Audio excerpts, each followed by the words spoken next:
This video sponsored by BuyMoot. இந்த ஆப்பில் நீங்கள் பர்ச்சேஸ் பண்ணக்கூடிய எல்லா ப்ராடக்ட்டும் உங்களுக்கு ரொம்ப மலிவான விலையிலேயே கிடைக்கிது.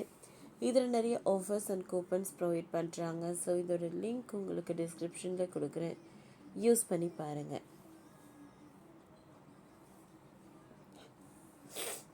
இந்தியா பாகிஸ்தான் இடையே உச்சக்கட்ட பதற்றம். தலையிடும் உலக நாடுகள், இராணுவம் தீர்வாகாது, ஐநா அதிரடி. ஜம்மு காஷ்மீரில் உள்ள பஹல்காமில் நடத்தப்பட்ட தாக்குதலில் அப்பாவி மக்கள் 26 பேர் உயிரிழந்தனர். இந்த தாக்குதல் சம்பவத்தால் இரு நாடுகளுக்கிடையே உச்சக்கட்ட போர்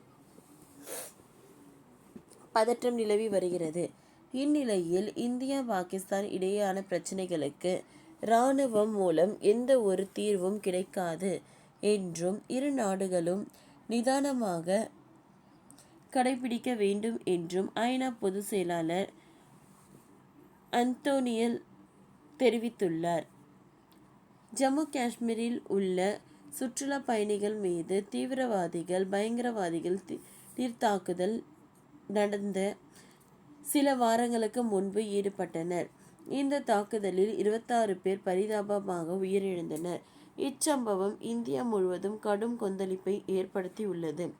இந்த தாக்குதல் சம்பவத்திற்கு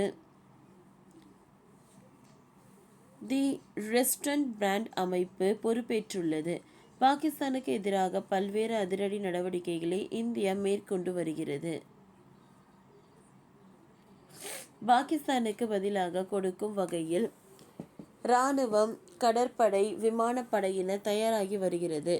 எல்லையில் இராணுவ வீரர்கள் குவிக்கப்பட்டுள்ளனர். அரபிக்கடலில் போர்க்கப்பல்கள் நிலை நிறுத்தப்பட்டுள்ளன. விமானப்படை விமானங்களும் அவசரகால பயிற்சியை தொடங்கியுள்ளன. பயங்கரவாத சம்பவம் காரணமாக பாகிஸ்தான் மீது இந்தியா எப்பொழுது வேண்டுமானாலும் தாக்குதல் நடத்தும் சூழல் உள்ளதால் இந்தியா பாகிஸ்தான் இடையே போர் பதற்றம் உருவாகி உள்ளது. இந்தியாவுக்கு உலக நாடுகள் பலரும் தங்களது ஆதரவை தெரிவித்து வருகின்றனர்.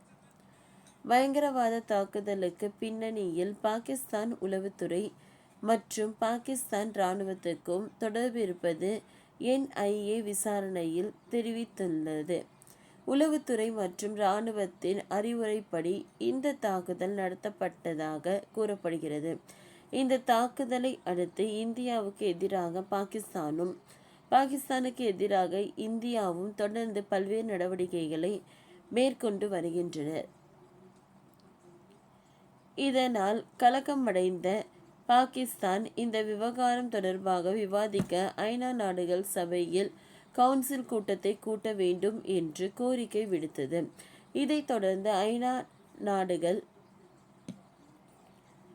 பாதுகாப்பு சபை கூட்டம் நேற்று கூடிய நிலையில் இந்தியா பாகிஸ்தான் இடையேயான பிரச்சினைகளுக்கு இராணுவம் மூலம் தீர்வு கிடைக்காது என்றும் இரு நாடுகளும் சமாதானத்தை கடைபிடிக்க வேண்டும் என்றும் ஐநா பொதுச் செயலாளர் ஆண்டனியோஸ் தெரிவித்துள்ளார். ஓகே ஃப்ரெண்ட்ஸ், இந்த வீடியோ உங்களுக்கு யூஸ்ஃபுல்லாக இருந்ததுன்னா லைக் பண்ணுங்கள், ஷேர் பண்ணுங்கள், சப்ஸ்கிரைப் பண்ணுங்கள். தேங்க்யூ.